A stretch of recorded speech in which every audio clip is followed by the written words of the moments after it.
आज बुखार तो है, लेकिन आप सबको देख के खुशी ही होती है। बहुत समय से आपकी मांग थी कि खैरागढ़ जिला बने। आपसे बघेल जी ने ये वादा किया उपचुनाव के समय कि करेंगे, और जैसे ही नतीजा आया उसके 3 दिन के भीतर खैरागढ़ का नया जिला बन गया। छत्तीसगढ़ की माताओं बहनों के लिए महतारी न्याय योजना लागू करेंगे, जिसमें प्रति सिलेंडर के रिफिल करने पर 500 रुपए की सब्सिडी आपको दी जाएगी। कांग्रेस सरकार बनते ही प्रदेश के 49,63,000 उपभोक्ताओं में से 42 लाख उपभोक्ताओं जिनकी 200 यूनिट बिजली से कम है, उनका बिजली बिल पूरी तरह से माफ होगा।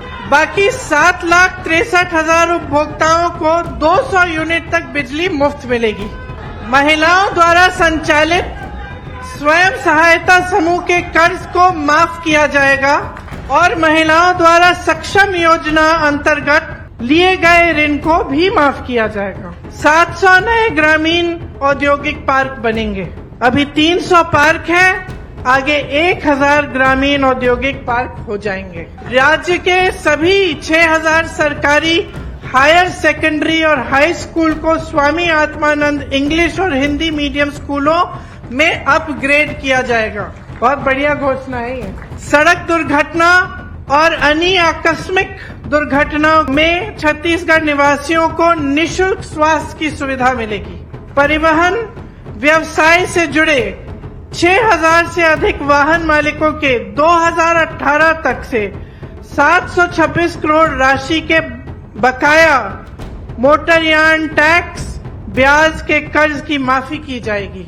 सरकार बनते ही किसानों से तीवरा को एमएसपी में खरीदा जाएगा। देश भर में जितनी बेरोजगारी आज है 45 सालों में नहीं हुई है, इतनी बढ़ गई है बेरोजगारी।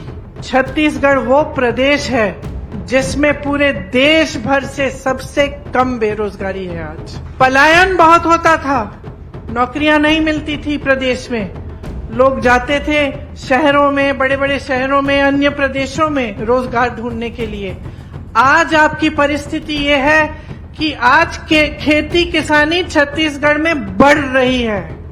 आप क्या सोच सकते थे कि जहां पूरा उत्तर भारत जूझ रहा है आवारा पशुओं की समस्या से, आपकी जैसे बहनें सुबह से लेकर शाम तक धूप में पहरेदारी करती हैं अपनी खेतों की, कि आवारा पशु आएगा खेत खा जाएगा, रात को भी नहीं छोड़ते, किसान रात भर बैठे रहते हैं।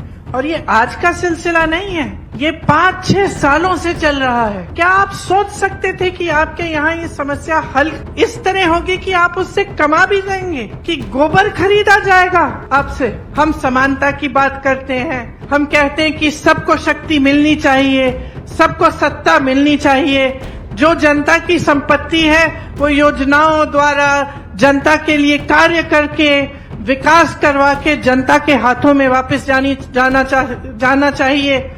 ये लोग कहते हैं उठा के अपने उद्योगपति मित्रों को दे दो, तभी तो बेरोजगारी बढ़ रही है, क्योंकि जहां से रोजगार बनता है वो सब माध्यम इन्होंने बंद कर दिए हैं। जब नेता को मालूम हो जाता है ना कि उसे काम करने की जरूरत नहीं है, कि चुनाव आएगा मैं कोई अच्छी सी घोषणा कर दूंगा, मैं धर्म की बातें कर दूंगा, लोगों में दिलों में भय डाल दूंगा और बोलूंगा कि भाई तुम्हारे धर्म को सुरक्षित रखने वाला मैं हूँ और धर्म के आधार पर मैं वोट मांग लूंगा तो मेरी नैया पार हो जाएगी, वो बहुत अलग तरह का नेता होता है। जातिगत जनगणना करो।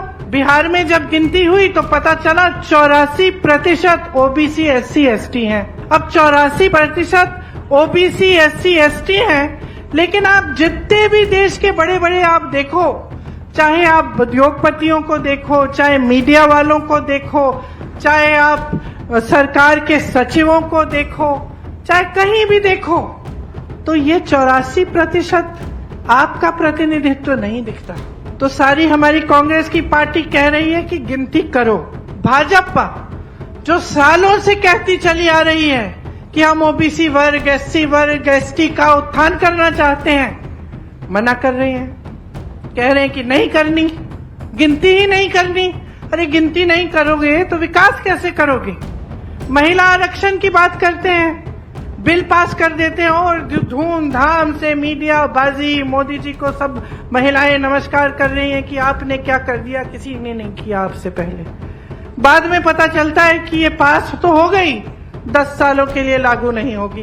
तो 10 सालों के लिए महिलाओं को अधिकार ही नहीं मिलेगा। तो मीडियाबाजी हो जाती है, प्रचार हो जाता है, पब्लिसिटी हो जाती है, जमीन पर काम नहीं उतरता। बहनों और भाइयों, यहाँ ओपीएस लागू है, जो सरकारी अधिकारी हैं वो सब जानते हैं, वहाँ मेरे पुलिस कर्मी भाई खड़े हैं, वो सब जानते हैं कि एक ही मांग है आज इनकी, कि हमें पुराना पेंशन दे दो।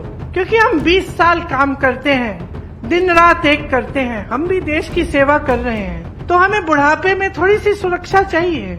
इसीलिए तो हमने जब हम नौजवान थे हमने सरकारी नौकरी ली।